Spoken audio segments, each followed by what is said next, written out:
இன்னொரு விஷயமும் சொல்கிறேன், கோயில் நிலங்களை பொறுத்த வரைக்கும் 1 இன்ச்சு கூட யாருக்கும் கொடுப்பதற்கு நாங்கள் தயாராக கிடையாது. கோயில் நிலங்களை பொறுத்த வரைக்கும் இது போன்ற இல்லீகல் ஆக்டிவிட்டீஸில் நேர்மையாக துரிதமாக சட்டப்படி எல்லா நடவடிக்கையும் எடுக்கப்படும் அப்படிங்கிறத இந்த இடத்துல நாங்கள் தெரிவிச்சுக்கிறோம். சார் இதே போல வந்து பார்த்தீங்கன்னா வெண்ணமலை, அதாவது கரூரில் வந்து கரூர் பிரச்சனை கொண்டு வந்தாங்க.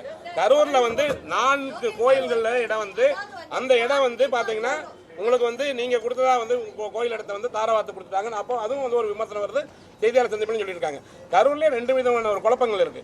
ஏன்னா ஒரு புறம் வந்து கோயில் இருந்து நீங்க கொடுத்துருக்கீங்க, அதே போல வெண்ணமலையிலையும் வந்து மக்கள் வந்து ஏற்கனவே கவர்மெண்ட் ரிஜிஸ்டர் பண்ணதெல்லாம் அப்போ வந்து கோயில் இடம் இருந்த போது ஏன் ரிஜிஸ்டர் பண்ணாங்க? ஏன்னா இப்போ வந்து இப்போ என்ன இப்போ பண்றது இல்லைன்றீங்க, ஆரம்பத்தில் வந்து ஏன் பண்ணாங்க?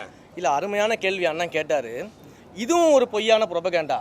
கோயில் நிலத்தை தாரவாத்துட்டாங்க, கோயில் நிலத்தை பட்டா போட்டு கொடுத்துட்டாங்க, கோயில் நிலத்தை வந்து ஆக்கிரமிப்பாளர்களுக்கு கொடுத்துட்டாங்க, இப்படின்னு டிசைனாக கலராக வந்து போய் சொல்லி ரீல் சுற்றிக்கிட்டு இருக்கிறாங்க சில பேர். குறிப்பாக அண்ணன் நயினார் நாகேந்திரன் போன்றவர்கள்லாம் இது என்ன விஷயம், என்ன ஹிஸ்ட்ரி இருக்குது, என்ன சட்டங்கள் இருக்குது, இது எதையுமே பார்க்காம கலராக ரீல் சுற்றிக்கிட்டு இருக்கிறாங்க சமூக வலைதளத்தில்.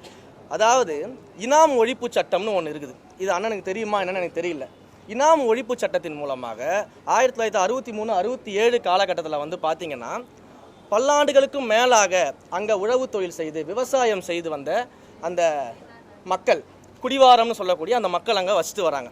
அப்போ அவங்களுக்கு அந்த இடத்துடைய உரிமையை கொடுக்கும் விதமாக, அந்த இடத்தை அனுபவித்து அவங்க வந்து அதற்கான பயன்பாட்டு கொண்டு வரும் விதமாக அந்த இனாம் ஒழிப்பு சட்டத்தின் மூலமாக அன்றைய காலகட்டத்தில் வந்து பார்த்திங்கன்னா ஃபுல் சர்வே, ஒரு செட்டில்மெண்ட் தாசில்தாரை போட்டு கம்ப்ளீட் சர்வே எல்லா வகையிலும் என்கொயரி பண்ணி யார் யாருக்கெல்லாம் நியாயமாக பட்டா வழங்கப்பட வேண்டும்னு முடிவு பண்ணாங்களோ அவங்க எல்லாருக்கும் அப்போவே பட்டா வழங்கிட்டாங்க. இவங்க சொன்னது போல் ஏதோ புதுசாக தாவேக்கா ஆட்சிக்கு வந்தோடனே பட்டா போட்டு கொடுத்துட்டோம் அப்படின்றத ஒரு அப்பட்டமான பொய். அது இனாம் ஒழிப்பு சட்டத்தின் மூலமாகவே அவங்களுக்கு பட்டா கொடுத்தாச்சு. பட்டா கொடுத்ததுக்கு பிறகு 60 ஆண்டுகளுக்கும் மேலாக அந்த மக்கள் வந்து அங்கே வசிச்சுட்டு வராங்க. பல முறை அந்த 60 ஆண்டு காலத்தில் பல முறை அந்த மக்கள் வந்து நிலங்களை விற்கிறது, வாங்கிறது, லோன் எடுக்கிறது, இன்னும் சொல்லப்போனால் பல்வேறு இடங்களில் கவர்மெண்ட் ப்ராஜெக்ட்ஸுக்கு அந்த இடத்த எடுக்கும் பொழுது சம்மந்தப்பட்ட நில உரிமையாளர்களுக்கு அந்த பட்டா வச்சுருக்காங்க இல்லையா, இன்றைக்கி அவங்க என்க்ரோச்சர்னு சொல்கிறாங்க இல்லையா, அந்த பட்டா உரிமையாளர்களுக்கு அரசாங்கமே காம்பன்சேஷனும் கொடுத்துருக்கக்கூடிய வரலாறுகள்லாம் இங்கே இருக்குது. அப்போ அரசாங்கமே ஒருத்தர் காம்பன்சேஷன் கொடுக்குறதுனா அவருக்கு ரைட் இருக்கிறது தானே கொடுக்குறாங்க. அப்போ இதெல்லாம் அங்கே இருக்குது. இந்த 60 ஆண்டு காலம் இருந்தவங்கள சில அரசியல் சூழல்கள் என்ன பண்ணுறாங்கன்னா பிளாக் பண்ணுறாங்க. ஏன் பிளாக் பண்ணுறாங்க அப்படின்னா, இதெல்லாம் கோவில் நிலங்களுக்கு சொந்தமானது அப்படின்னு சொல்லி 1912 அந்த காலகட்டத்தில் இருக்கக்கூடிய ரிஜிஸ்டர்ஸை எடுத்து வச்சுக்கிட்டு அந்த ரிஜிஸ்டரை மென்ஷனாக பண்ணி இஓக்கள் மூலியமாக அன்றைக்கு இருந்த இஓக்களை வச்சுக்கிட்டு லெட்டரை மட்டும் கொடுத்து சப் ரிஜிஸ்டர் ஆஃபீஸ் மூலமாக இந்த இடத்தெல்லாம் பிளாக் பண்ணிடுறாங்க. எந்த விதமான டிரான்சாக்ஷனும் பண்ண விடாமல் பிளாக் பண்ணுறாங்க, 0 வேல்யூ பண்ணுறாங்க. அப்போ இந்த பிளாக் பண்ணதுனாலையும் டிரான்சாக்ஷனை 0 வேல்யூ பண்ணதுனாலையும் அங்கே இருக்கக்கூடிய மக்கள் எவ்வளவு கஷ்டப்பட்டிருக்காங்க, எவ்வளவு போராடி இருக்காங்க, எத்தனை போராட்டங்களுக்கான ஆதாரத்தை நான் கொடுக்க முடிச்சிடுறேன். ஸோ இந்த மாதிரியான விஷயங்கள் நடந்துகிட்டு இருக்கும்போது அந்த மக்கள் ஒரு கல்யாணம் காட்சினா லேண்ட் அடிச்சு லோன் வாங்க முடியாது, ஒரு அவசர தேவைக்கு லேண்டை விற்க முடியாது, வீட்டை விற்க முடியாது, எந்த டிரான்சாக்ஷனும் பண்ண முடியாத ஒரு சூழலில் அவங்க மாட்டிக்கிட்டாங்க. இதற்கான போராட்டம் தொடர்ந்து நடந்துகிட்டு இருக்குது.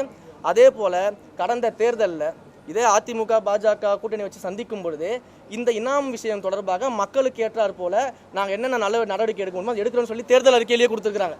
ஆனால் இன்றைக்கு அவங்க எதிர்த்து பேசுகிறாங்க, புரியுதுங்களா? அப்போ இந்த மாதிரியான விஷயங்கள் பண்ணிட்டு இருக்கிறோம். இதில் நியாயப்படி நீங்கள் பார்த்தீங்கன்னா மொத்தம் வந்து நம்மளுடைய கரூர் மாவட்டத்தை பொறுத்த வரைக்கும் 3071 இனங்கள் சர்வே நம்பர்ஸ் வந்து பிளாக்கில் இருக்குது.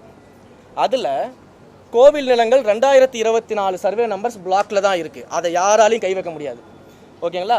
அதே போல் பட்டா நிலம் 1167 நிலங்கள் இருக்குது. அதில் வந்து பார்த்திங்கன்னா தெளிவான இனங்கள், கிளியர் கேசஸ் அப்படின்னு சொல்லிட்டு இனாம் ஒழிப்பு சட்டத்தின் மூலமாக பட்டா பெறப்பட்டு இண்டிவிஜுவல் நேம்ஸுக்கு பட்டா கொடுக்கப்பட்ட பிறகு அதற்கு பிறகு வந்தக்கூடிய யூடிஆர்லேயும் இண்டிவிஜுவல் நேமில் அவங்க பட்டா இருக்கும். அதற்கு பிறகு கம்ப்யூட்டரைஸ்டு பண்ணதுக்கப்புறமும் இண்டிவிஜுவல் நேமில் அந்த பட்டா இருக்கும். இந்த 3 ரிஜிஸ்டரையும் சரியாக சரிபார்த்து இந்த கிளியர் கேசஸ் இந்த கேசஸ் மேலே எந்த விதமான கோர்ட்டு வழக்குகளும் நிலுவையில் கிடையாது. எந்த கோயிலும் போயிட்டு எங்களுடைய லேண்டுன்னு சொல்லி சிவில் சூட் போட்டெல்லாம் வழக்குகளும் நிலுவை கிடையாது. அப்படி எதுவுமே இல்லாத இந்த கிளியர் கேசஸ் இருக்குது பார்த்தீங்களா, அதனுடைய பிளாக்ஸை மட்டும்தான், அவங்களுடைய டிரான்சாக்ஷன் இருக்கக்கூடிய பிளாக்கை மட்டும்தான் ரிலீஸ் பண்ணியிருக்கிறோம். இவங்க சொன்ன மாதிரி கோயில் நிலத்தை கொண்டு போய் பட்டா போட்டு கொடுக்கல, புதுசாக பட்டா போட்டு கொடுக்கல, இதெல்லாம் தான் நம்ம பண்ணியிருக்கிறோம். இதுதான் வந்து இங்கே இருக்கக்கூடிய நிகழ்வு. இதை வந்து மூடி மறைச்சிட்டு கோயில் நிலத்தை பட்டா போட்டு கொடுத்துறோன்னு ஒரு பொய்யான ப்ரொபகண்டாவை முன் வச்சுட்டு இருக்கிறாங்க. பிளே ஸ்டோர் மற்றும் ஆப் ஸ்டோரில் இருந்து பாலிமர் செயலியை QR கோடு மூலம் பதிவிறக்கம் செய்யுங்கள். செய்திகளை உடனுக்குடன் பெறுங்கள்.